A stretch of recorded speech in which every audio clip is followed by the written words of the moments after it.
I'm Toriano saying Tony the Wolf Keeper here with my brother Wayne down in ATL, Georgia. What's up, What up, baby? How you bro? feel? I'm great, man. How are you? I'm feeling spectacular as always. Let's just jump right into it, man, because I know we've talked a lot offline just about how you don't see. I only know back in 2000 it was Anderson Tate and myself. Like that was it. Like I was the only black dog trainer in 2000. He was the only brother I knew that was groomed. I had never even heard of a brother grooming other than him. And now I'm Gotcha. seeing more people, 25 years later, You is doing it? so what why do you just walk us through why you feel like I did not see black groomers, period, let alone black men grooming. Like I said, it was only I knew my homeboy Anderson. That was about it. And then now you're seeing more. Have they always been Right. there, or we just didn't see them? So a little bit of both. They've always been there. I know a bunch of people who have grown for a while now, and they've been in the game for 10, 20, you know, 50 years or so, but it wasn't as accepted to be publicized, or really get that recognition that you're grooming dogs or you're working in the pet industry. Okay. So now we're getting into more of this digital time space where everybody is on social media. They are all Mm-hmm. about representation and diversity and, just, speaking up for yourself and showcasing your work because that's how we gain clients. That's how we get followers. That's how we, expand our network and our reach. So now, you're starting to see more people come out the woodworks with their business, especially in the pet industry. So, Man, and then when you said that, um, the digital platform, like where people are using social media and everything more now. yeah, How do you see that like affecting your business? Being a brother that's because there's a lot of just like you know I know for me just personally speaking, candidate, my mentor told me like learn how to groom. I'm like, dude, I want to be yeah, I'm a dog trainer, man. yeah, I'm not a groomer. He's like, and now, I mean, groomers are like, I wish I ever became a groomer. It's like, yeah. I mean, because now you look on social media, man, it's skills. I mean, it's like, like, you It got to be a is. beast with them shears, man. So, like, how do you feel social media has impacted you? I mean, I feel like it's helped me a lot because it not only projects like our mission and the vision for the company, but it really showcases, as a as a black male in the pet industry, like positive representation to say, hey, there are other streams of income, there are other career paths, there are other ways that you can, still enjoy doing what you do while working with animals and still expressing like your creativity side and, being able to expand your network and your reach and then just educating pet professionals as well as educating pet parents on how to properly take care of their pets. And that's what I utilize like our social media platforms for because y- you can only talk to so many people that you interact with on a day-to-day basis. But social media has definitely made it a way where you can reach the masses and educate as many people as possible. We just have to keep putting the content out there and being consistent. What would you say to that? So that young black male that's Detroit, that's over West Side Chicago, over there in Compton, Mhm. LA, down in, ATL, down in New Orleans. Because everybody, they want to be the dog trainer. They saw John Wick and everybody wants to train a Malinois to bite somebody in the nuts. You know what I mean? So like Right. but groomers are probably I tell people groomers are like the only pet professional you have to see all the time. What would you say to that to if you were the recruiter of like, hey, this is why you should, be like Wayne? I mean, honestly, I would find out what they love to do. If it's something, because there's a lot that goes into it that a lot of people don't talk about and don't really realize, when it comes to utilizing patience and communication and understanding like behavior and nutrition and education, you got to really love doing what you're doing. And in order for you to get the clientele that you want, in order for you to do the things that you love doing, like you have to be a student at it at all times.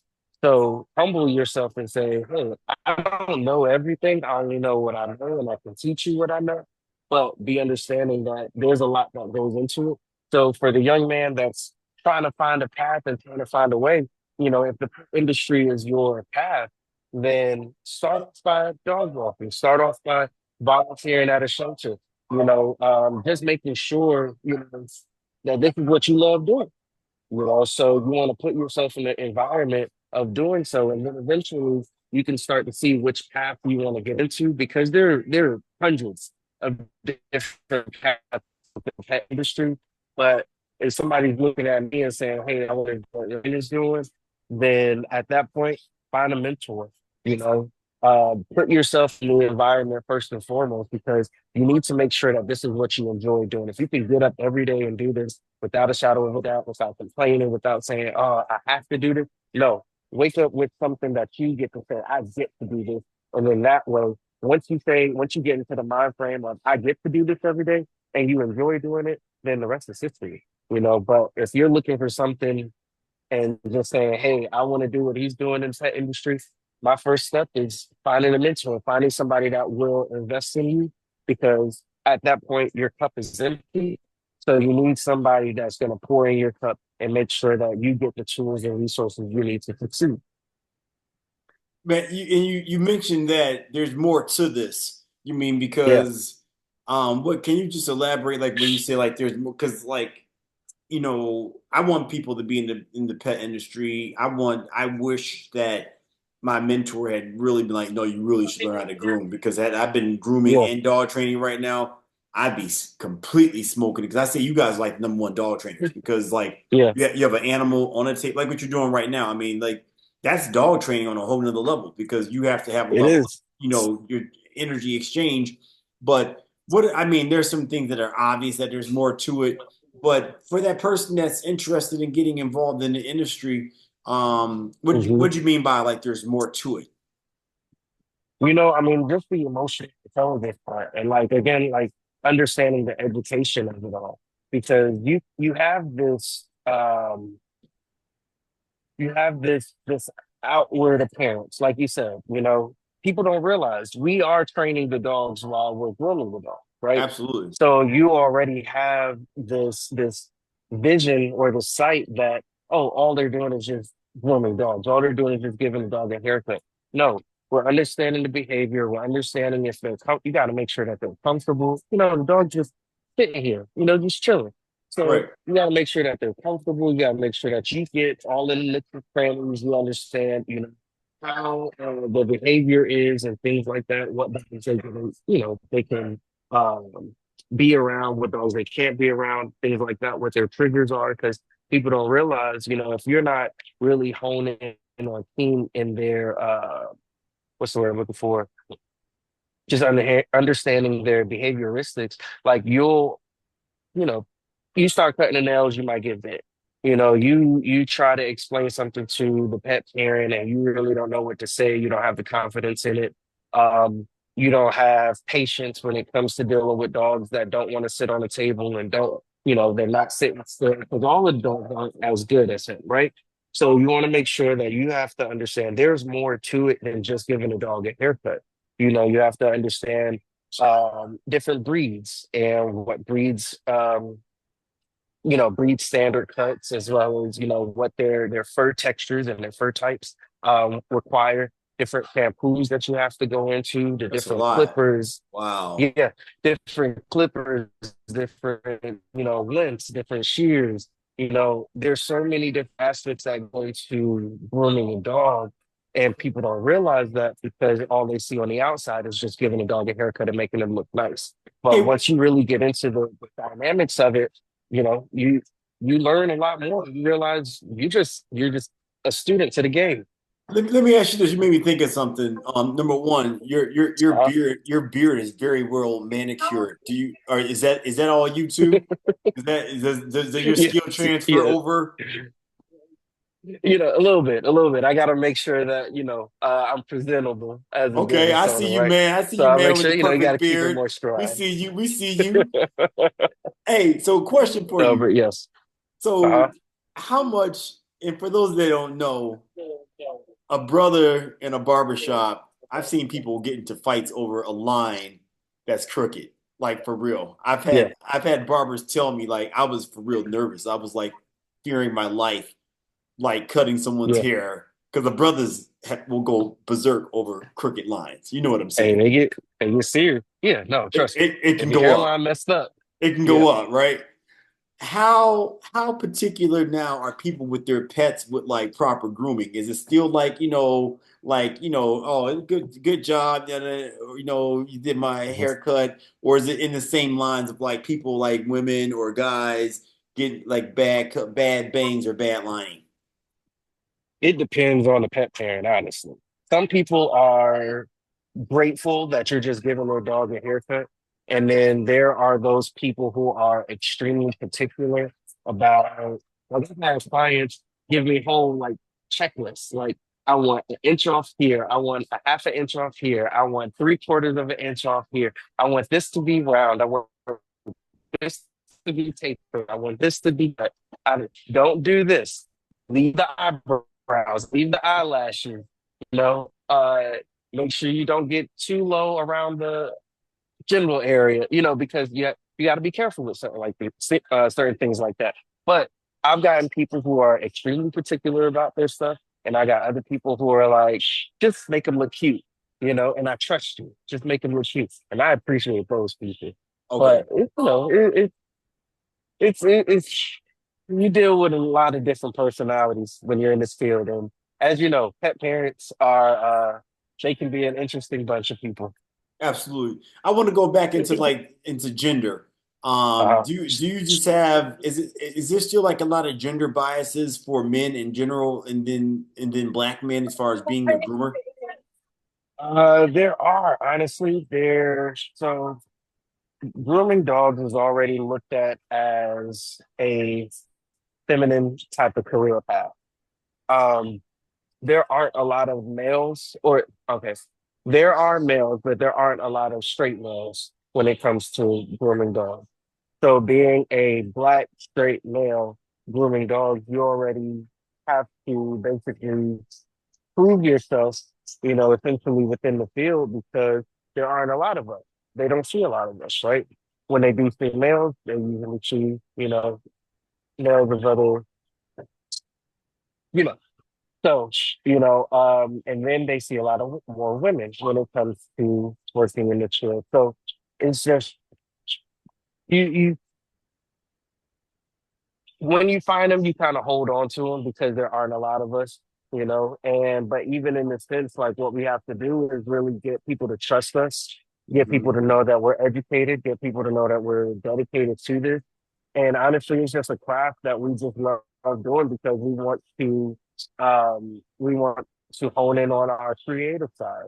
We still want to work in the pet industry, but we want to do something that's on the pet care side. And being that there are, I mean, now more people are coming out and more people are saying, they want to groom dogs and, just still work with animals. But, you get a lot of people who want to be trainers because it's more masculine to be a trainer than to say I'm a dog groomer.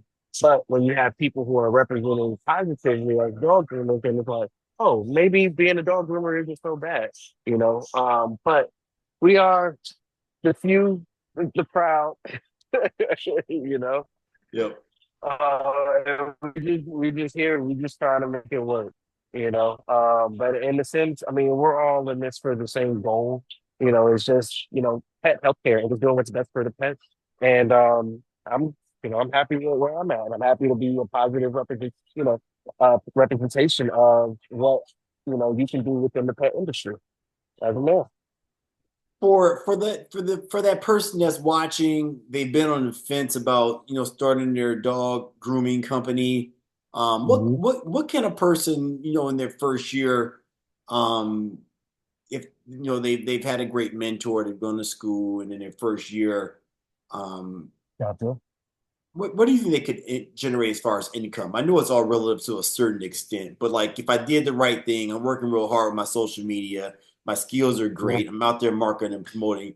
What is something a person could potentially look forward to while they if they're on that fence? mean, if you're on the path of becoming a dog groomer, honestly, you can make anywhere between 60 and $75,000 in your first year.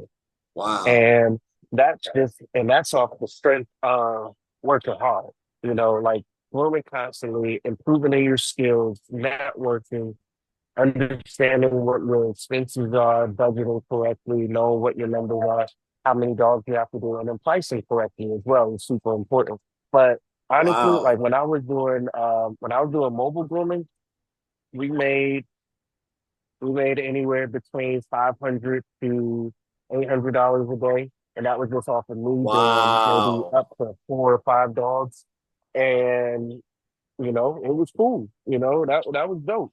And then once you get into a shop setting, of course, your expenses change and things like that. But yeah, I mean, honestly, it's what you make it. There are groomers that are making well over 250,000, 500,000, $1 million a year. 500,000 a million? Yes. Like and it's more than just Wow, grooming because like bro. they're charging top price, top dollar for their groom because they are well versed and well educated in what they're doing.